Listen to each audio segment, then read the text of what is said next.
Very good morning. Very good morning to our professionals, leaders who have been giving the continuous support for this NVT industry empowerment session. This is our 54th webinar. Successfully, we have been completed a year of doing this Saturday webinars. Thanks for it. Thanks for this wonderful support. And many industry peoples who have been calling us and they have been saying this Saturday's webinar is very useful and also thought provoking for them. And on behalf of INVT, we thank you all. INVT, invent, innovate, and inspire, been founded by alumnus of RLI, College of Engineering ND, and IIT with the vision to incorporate technology and new corporate teaching pedagogies. NVT is having three verticals. The first vertical is of research and development. The second vertical is corporate training. The third vertical is audits and inspection. From our audit and inspection wing, we are going to present this ISO 14015, how to ensure a kind of environmental protection and sustainability in our industries. It's a kind of day of environmental day. We have been presenting this topic. I'm Dr. Satyanarayanan. I thank INVT for this wonderful opportunity for making me to present on this topic. This topic is a very important topic nowadays. During the course of session, you can understand the importance of this environmental protections in our industries and also how we can able to sustain it. So what is going to be the key takeaways from this session?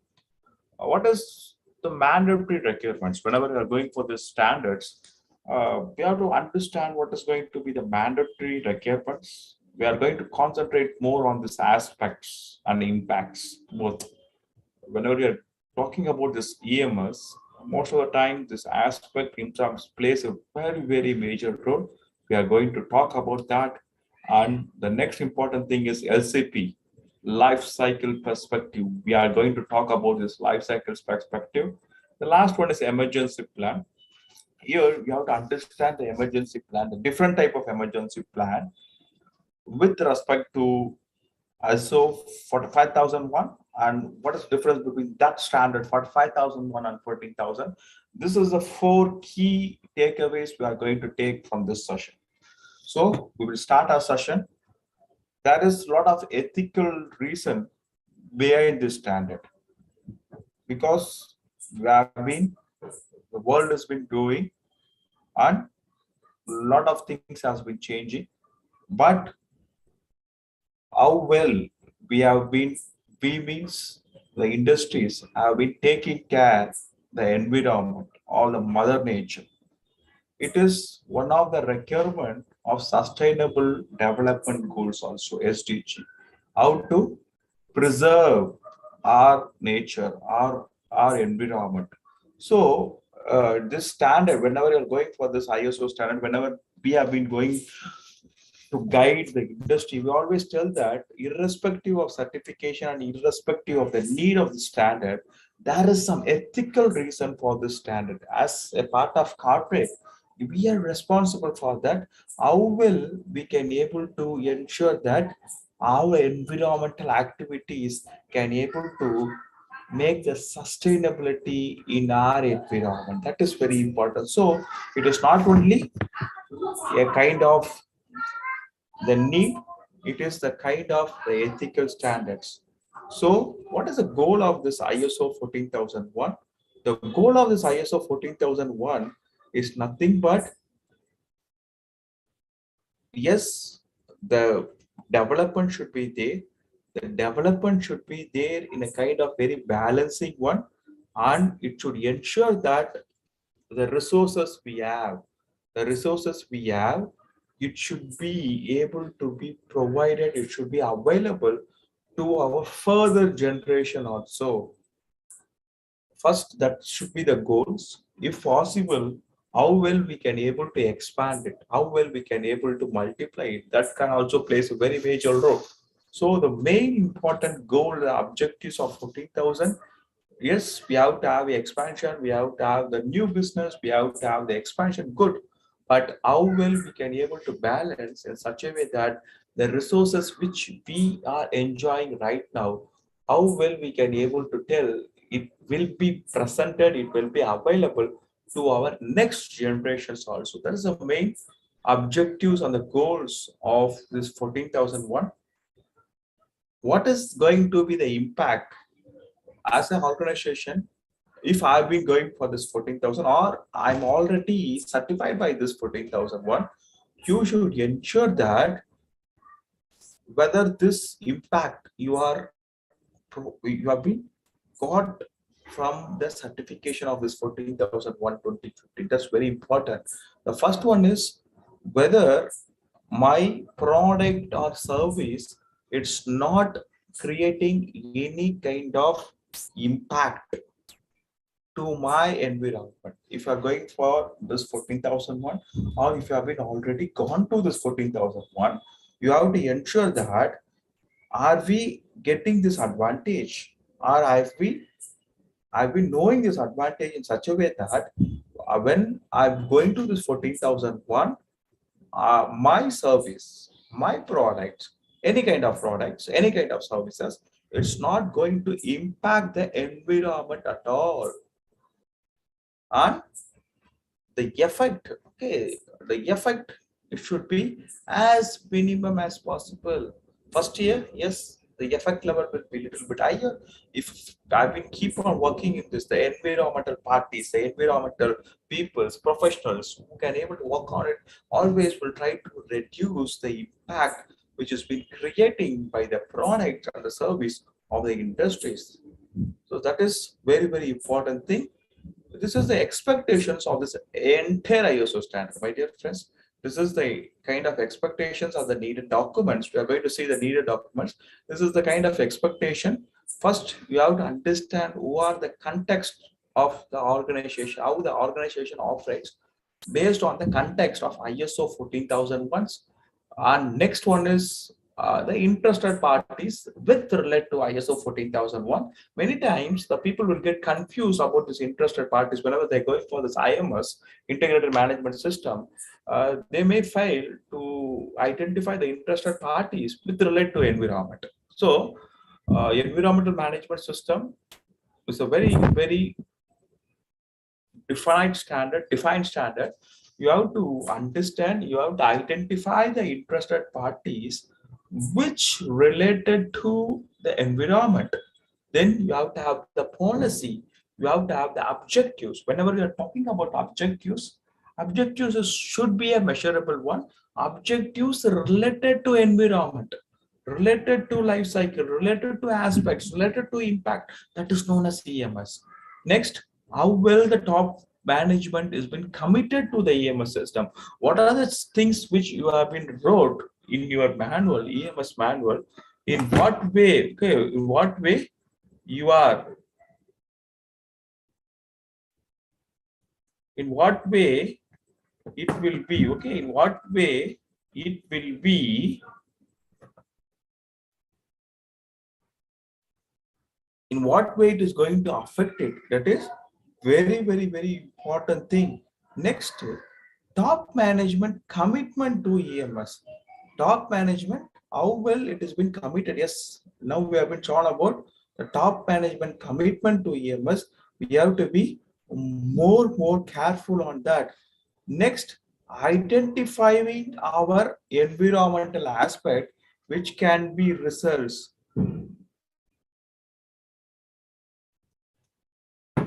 That is very, very important. Identify your environmental aspects. In this whole ISO 14,001, the first and the very important parameter is identifying the impacts and the aspects. If you can able to do this, 50% of the work related to ISO 14,001 can be solved out. So impact aspects is a very important factor. Next factor is about organizational risk and opportunity. How the organizational risk and opportunities with related to EMS have been found out. About increase awareness, how we are going to create the awareness about the environment to our peoples. These are some of the successful implementation. Once you have been implemented your ISO 14001, you can able to match with this, whether you can able to get all these benefits. Starting from, we are going to protect the environment, we are going for energy conservation, we are going for market benefits, we are going for legislation compliance, we are going for improving control costs, we are going to reduce the accidents and incidents, the potential claims. These are going to be the utmost benefit which you are going to get whenever you are going for this ISO 14001. So once you have been finished this ISO 14001, once you have been certified, see that we are going to get all these benefits based on energy conservation, whether I'm going for this the kind of energy conservation or not. All this is very important. Next, we have been coming into the very important things of terminologies used in ISO 14015. Whenever my kind consideration is, whenever you are going to study any kind of standard, understand any kind of standard, the first and foremost thing is go for class 3 and understand the terminologies. The terminologies is going to be most important thing. First one is we are going to say about aspect, environmental aspect. What is the environmental aspect? Whether any kind of activity or product or the service of an institution, industry that is going to be interact with the environment. My activity or my service, for example, if I in an automobile industry, if I'm going for a paint shop activity, it's a kind of activity. How well my paint shop activity can interact with the environment? If my activity or service or product can able to interact with the environment, it is known as environmental aspect. What is environmental impact? Environmental impact is nothing but is a change to the environment that is caused either partially or entirely. It's nothing but based on my environmental aspects. Some change, the change, whenever we are going to change up, whenever we are going to talk about environmental impact, we have to be more careful in such a way that impact is not only negative. Impact can also be taken into consideration as a positive way also. So either way, impact is nothing but a change. Change can be in either way, positive way, or also in the negative way. So it is known as environmental impact. Next one is life cycle. Life cycle is also a very important terminologies and a very important area in our ISO 14001 2015. It's nothing but the stages of a product or a raw material from end to life cycle. Whenever we are going to talk about life cycle management, it's not only the activities or the process which has been done inside the industry, starting from raw material to the disposable of the product is known as life cycle. So EMS, environmental management system, is talking about, is asking us to ensure environmental management safety, environmental management system throughout. The safety of the environment has to be considered in throughout the life cycle of the product. That is very important. Not only within my industry, throughout the life cycle of the product is very important. Environmental policy. Environmental policy is nothing but your policy should able to meet all the compliance and it should enhance your environmental performance. These are the few terminologies used in EMS. The process approach, as we all know that many ISO standards who have been published after 2015 is going to have this PDCA approach, plan, do, check, act. In PDCA, in plan, you can able to see what are the things have been available in do, what are the things in check and act. These are common terminologies for all the standards. These are some of the keywords The main objectives, you have to ensure that you have been using this while you are framing your EMS policy. It should able to, your policy should be able to address the preventing pollution, minimize waste, slow global warming.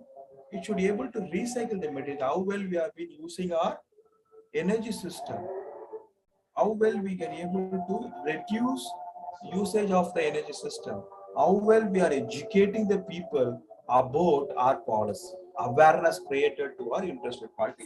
These are some of the information and very important terminologies in our policy. Next one, we are seeing the important standards now. We are not going to the entire standards. In 5, the requirement is known as EMS policy. Class number 4 is context of the organization with respect to EMS. Class number 6 is a very, very important. The art of EMS, we can able to say, it's nothing but about the plannings, risks and objectives, the kind of opportunities and objectives, environmental aspects. Before 2 slides, we have been shown about what is aspects. What is aspects? Now we can able to see a kind of live example, typical example about aspects, activity and impact. Changing oil is maybe the regular activity. Whenever you have been going for this ISO 14001, the aspects may be it can able to emit the oil, it can able to spill, oil spill can able to happen. All this are the kind of aspects, all this are the some of the aspects based on the impact. Based on this aspect, what are the impacts can able to happen? You can able to see, you can able to degrade the water quality. These are some of the impacts. So for each activity we are going to see, we should not restrict this within our environmental, within our environment, within our shop floor. We have to expand this to our activities, products and services, to our industries, activities, products and services, starting from our maintenance department, canteen, eating, vehicle. Like this, each department you have to cover. What you have to do? Define your environmental aspect first. Decide that whether you can able to control, whether it has been under your control and influence. Then you can able to go for what are the different impacts can able to happen. Then you can able to go for significance of this impact. Significance of the impact is nothing but how you are going to create the scoring system for this. The scoring system can be severity, how severe it is, what is the occurrence, and how you are going to deduct. How you are going to deduct. You can able to always, okay, you can able to always consider this following while you are going to score, while you are going to score the impact based on the interested part, how well the interested parties is going to be affected, about the legislation requirement and the severity of the environmental damage. While you are going to give the score, you can able to consider all this. Next, while we are going to talk about life cycle perspective in 6.1.2 subclass, always ensure that, as we have been already spoke, make sure that you have been considered all the activities, maybe the production activities, it should be the service activities, even the disposable activities. All these activities has to be considered for this life cycle perspective. Class 7 is talking about all this thing, starting from resource, competence, awareness, communication, and documented information. And last thing we are going to see for today is going about the operation, class number 8, operations, planning and control, and emergency preparedness. In this emergency preparedness, the difference between the emergency preparedness of 45,000 and 14,000 is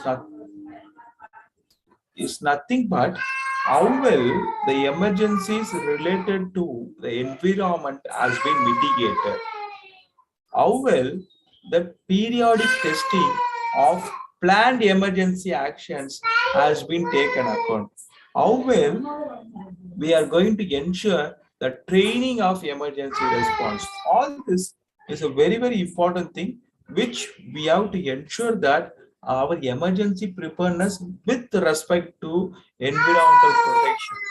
Environmental protections has been taken by ISO 14020.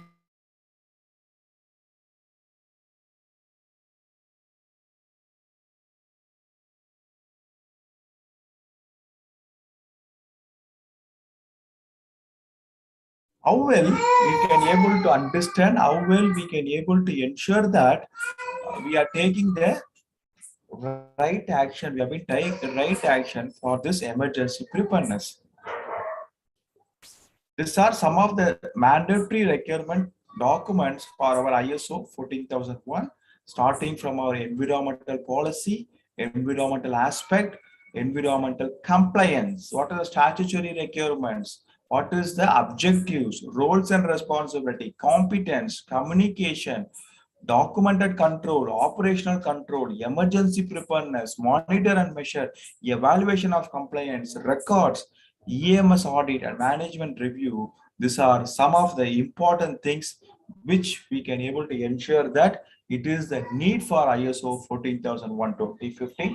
On the given time, we have been shown the important perspective how we can able to protect and sustain our industry environment by using this ISO 14000:2015. Thank you. Thank you for this wonderful opportunity. If you have any doubts, you can able to contact this number. Once again, I thank our invitee for this wonderful opportunity to meet you. Thank you. Have a great day. Bye-bye.